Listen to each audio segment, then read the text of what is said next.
How's it going, guys? Chris Jones, owner operator of Speed of Sound Audio Experts here in Somersworth, New Hampshire. I'm working on a 2015 Subaru Forester that another shop did an installation on. They installed a remote starter. First thing, I don't know how the customer didn't complain about this. Their steering column isn't even put back together properly. There's a piece of plastic down here that is sticking out, keeping the column from going back on.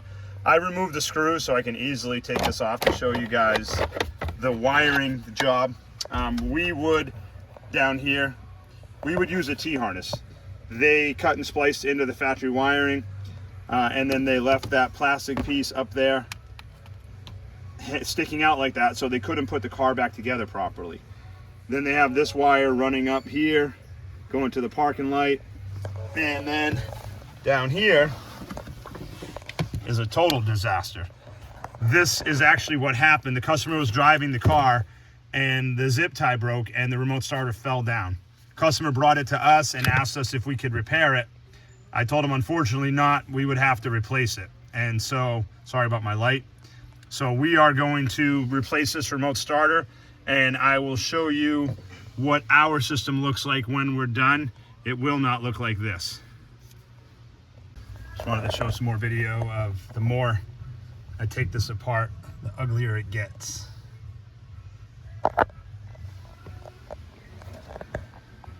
So this is behind the fuse box, and there are bare wires, as you can see.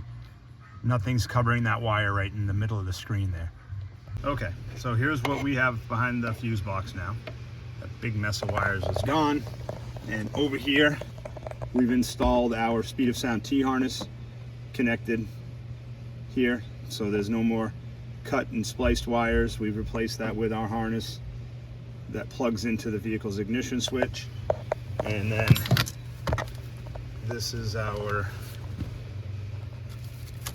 remote starter that we're gonna tie up behind the dash now, which is obviously 1,000 times better than what it was before. Okay, as you can see now that we're finished, the steering column is back together properly. That's the way it should be, but put back together, not the way it was.